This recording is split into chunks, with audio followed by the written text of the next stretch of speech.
Historia del universo. Hasta donde sabemos, hace unos 13.700 millones de años, todo lo que conocemos del universo estaba muy concentrado, teniendo densidades y temperaturas extremas. Entonces cabe preguntarnos cuáles han sido y cuándo han sucedido los eventos clave que han llevado al universo desde su origen hasta el momento actual. Y si nos ponemos ambiciosos, incluso podemos preguntarnos sobre cuál será el futuro del universo. Podemos decir que el inicio de todo, lo que tradicionalmente llamamos el Big Bang, fue el instante de edad cero del universo. Entonces, ¿qué pasó inmediatamente después? Según la interpretación tradicional de la mecánica cuántica, el tiempo, igual que la materia, la energía, el espacio y todo, viene dado en trozos mínimos, lo que llamamos quantum o cuanta. El quantum de tiempo recibe el nombre de cronón, aunque también es conocido como tiempo de Planck. Este tiene una duración de 5.4 por 10 a la menos 44 segundos. Lo que podría decirse como 5 centésimas de una septillonésima de segundo, ciertamente un lapso minúsculo para lo que estamos acostumbrados. Entonces, dado que al parecer no puede existir un lapso menor que un cronón, no tiene sentido preguntarnos qué sucedió antes de ese momento, el cual es, digamos, el primer cuadro en la película del universo. Por ahora no se sabe mucho sobre esta etapa del universo. Se cree que debido a la temperatura tan elevada, de billones de grados, no existían partículas de materia, solo energía. Además, se tienen indicios de que al parecer las cuatro fuerzas que hoy reconocemos como fundamentales, electromagnetismo, fuerzas nucleares débil y fuerte y la gravedad, deberían de estar unidas en una sola, y al día de hoy no tenemos una teoría que las unifique. Otro problema que no nos permite conocer lo que sucedía cuando el universo tenía un cronón de edad es que nuestros aceleradores de partículas son incapaces de reproducir las condiciones que existían en aquel tiempo. Poco después, cuando el universo ya tenía un sestimillonésimo de segundo, esto es 10 a la menos 36 segundos, ya se había dado la ruptura entre las fuerzas. Al parecer primeramente se separó la gravedad, después la fuerza nuclear fuerte y solo posteriormente se separarán el electromagnetismo y la fuerza nuclear débil. Aparecen las primeras partículas elementales.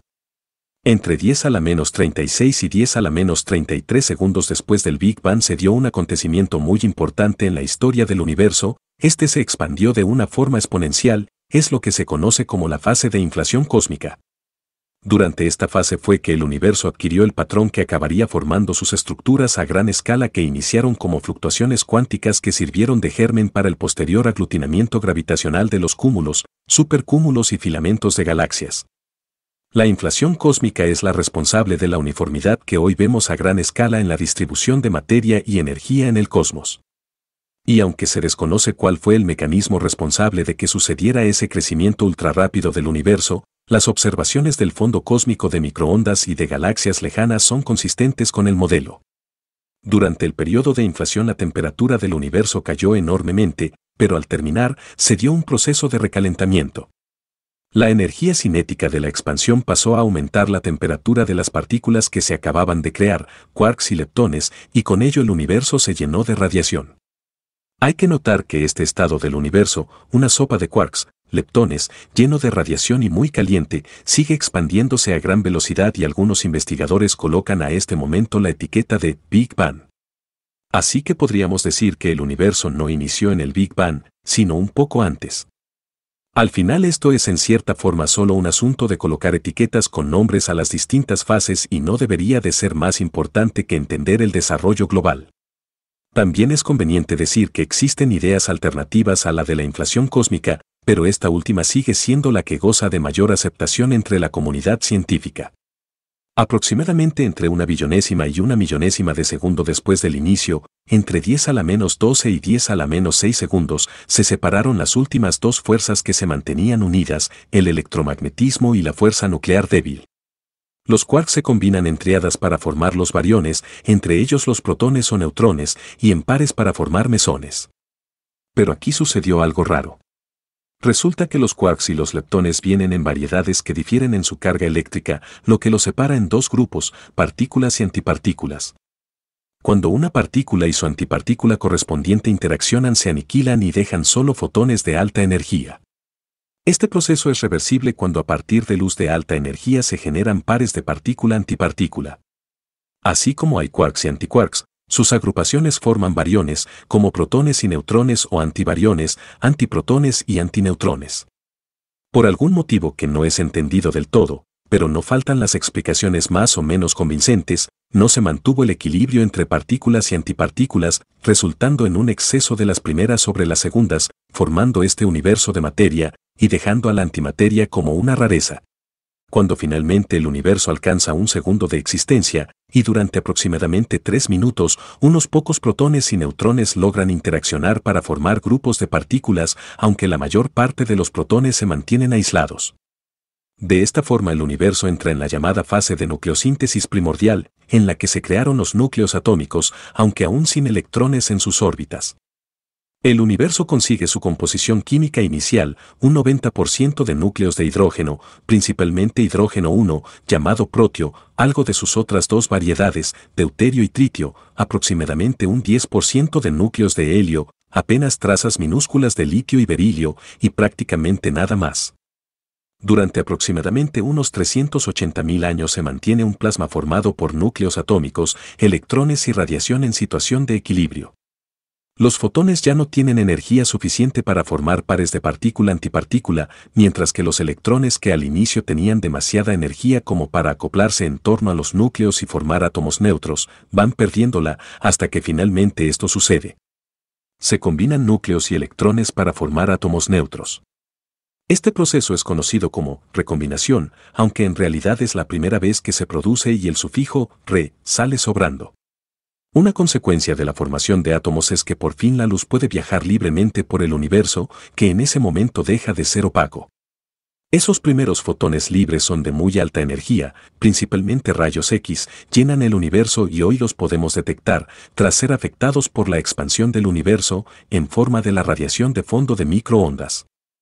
Durante millones de años las fluctuaciones cuánticas que se formaron al inicio del universo fueron creciendo, acumulando materia, aumentando localmente la densidad y con ello la atracción gravitacional, generando un proceso que se retroalimentaba.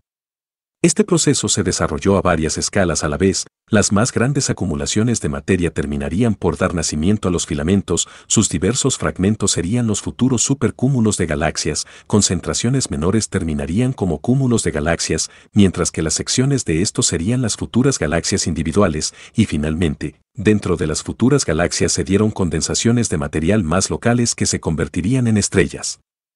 Cuando habían pasado unos 300 o 400 millones de años desde el Big Bang, se formaron las primeras estrellas y casi simultáneamente, o un poco más tarde, las galaxias. Estas primeras estrellas estaban formadas casi exclusivamente de hidrógeno y con solo un poco de helio, pero nada del resto de elementos químicos más allá del berilio, ya que aún no existían. Los astrofísicos las hemos denominado a esas estrellas como de población 3. La existencia de las estrellas tuvo varios efectos importantes en la historia del universo. Por un lado, su radiación volvió a arrancar electrones de los átomos del material circundante, la radiación estelar ionizó el gas de las protogalaxias y volvió a formar plasmas. Por otro lado, la formación masiva de estrellas gigantes en las regiones centrales, y por ello más densas de las protogalaxias, generó inmensos agujeros negros que terminarían siendo los supermasivos agujeros negros de las galaxias actuales y que ahora podemos observar en las galaxias lejanas, luciendo en sus fases tempranas, cuásares, blazares o núcleos activos. Desde entonces y a lo largo de unos 13.300 millones de años las galaxias se han consolidado y las estrellas se han seguido formando. Cada generación de estrellas transforma el hidrógeno en elementos químicos más pesados, esto hace que el gas y el polvo del que se forman las estrellas más jóvenes esté enriquecido con carbono, oxígeno, hierro, flúor y el resto de los elementos químicos, elementos que entre otras cosas permiten la existencia de planetas rocosos, atmósferas ricas en gases, la química orgánica y los seres vivos. Así el cosmos ha estado sumergido en un proceso llamado evolución química del universo que continuará mientras siga habiendo suficiente gas y polvo disponible para la formación de nuevas estrellas. En particular nuestra galaxia, la Vía Láctea, se comenzó a formar aproximadamente unos 500 millones de años después del Big Bang, pero nuestro sistema solar demoró otros 8.200 millones de años en formarse, o sea, cuando el universo tenía ya unos 8.700 millones de años, o dicho de otra forma, hace unos 5.000 millones de años. La Tierra se formó hace unos 4.500 millones de años, la vida apareció en forma microscópica unos 1.000 millones de años después. Aproximadamente en este momento fue que la expansión del universo comenzó a acelerarse, inició la llamada era de la energía oscura. Pasaron unos 2.500 millones de años hasta que aparecieron los primeros seres pluricelulares. Hace unos 380 millones de años ya había animales vertebrados terrestres. Los dinosaurios desaparecieron hace unos 65 millones de años. Hace unos 7 millones de años evolucionaron los homínidos y hace apenas 200.000 años surgió en África el Homo sapiens. Han pasado 10.000 años desde que se inventó la agricultura y con ella la civilización. Y apenas hace 300 años nació la ciencia moderna con Newton. ¿Y qué es lo que nos espera en el futuro lejano del universo? Bueno, eso lo veremos en otro video.